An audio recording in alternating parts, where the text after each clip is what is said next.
Hello class, this is your instructor, Miss Birchfield. In this lesson, we are going to divide radicals by rationalizing the denominator. And for a fraction to be simplified that contains a radical, we want to make sure that we do not have any radicals in the denominator. So for this first example here, what I'm going to look for is to see how can we clear the square root in the denominator. Well, we know that 9 is a perfect square, so this one we can easily get rid of the radical by taking the square root of 9. So in this case, our fraction is simplified to 7/3. In the second example here, notice that we have a radical in the numerator and in the denominator. Both the 8 and the 2 are under the radical, so they are the same part.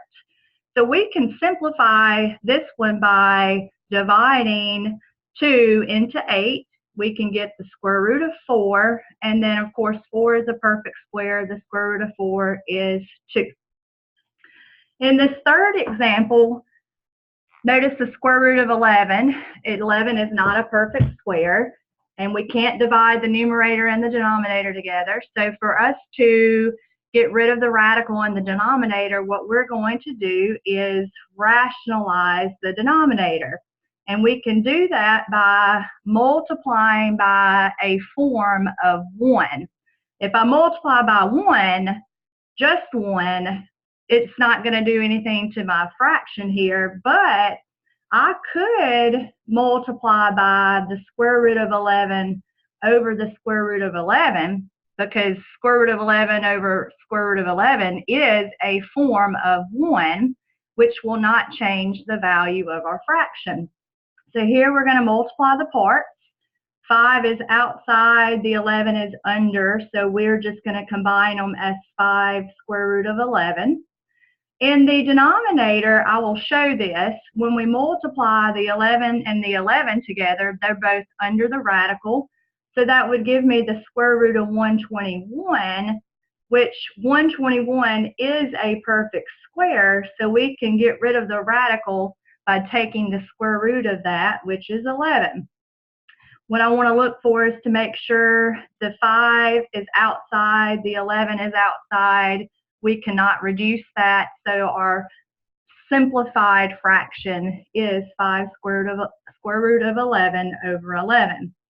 In this last example here, notice we have 5 and a 2 under. We cannot reduce that, but we need to get rid of the radical in the denominator. So what we'll do is multiply by the denominator and as a form of 1, so square root of 2 over square root of 2.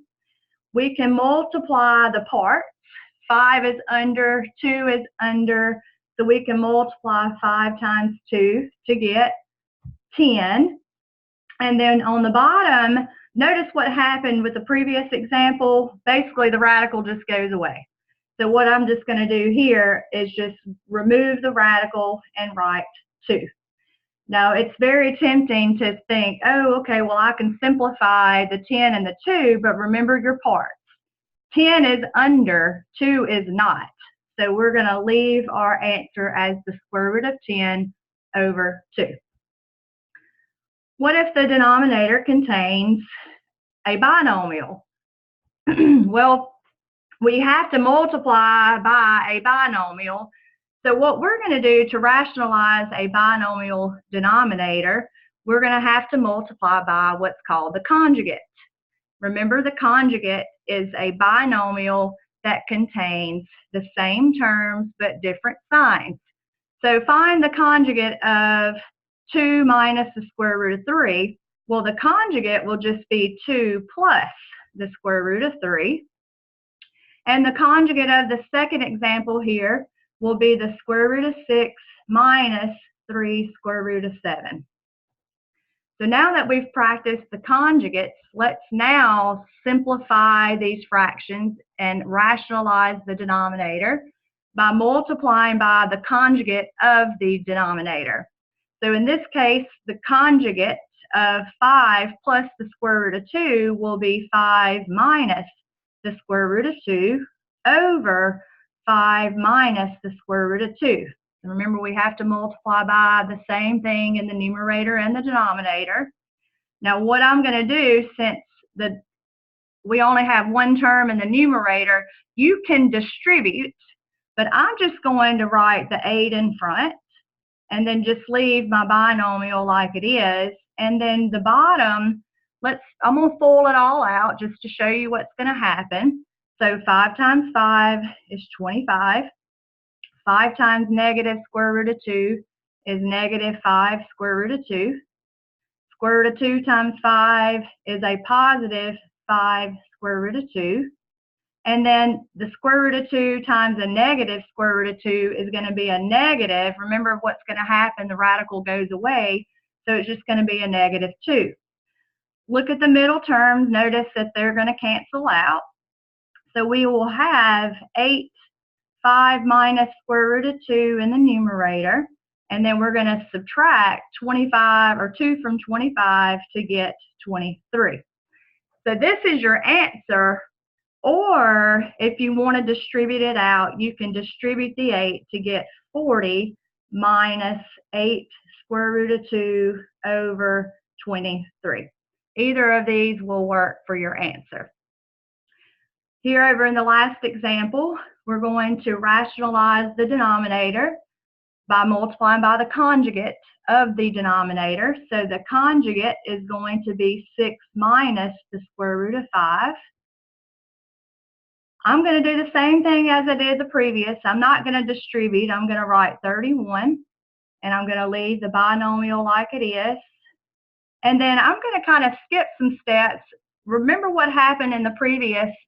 When multiplying by the conjugate, those middle terms cancel out. So instead of us having to write the middle term, let's just multiply the first times the first. And then let's multiply the last times the last. So we know that's going to be minus 5. So that gives us 31. And then 6 minus the square root of 5 over 36 minus 5 is 31. And then look what happens with the 31s. They cancel out. So our final reduced fraction is 6 minus the square root of 5. Thank you all for listening. If you have any questions, please let me know.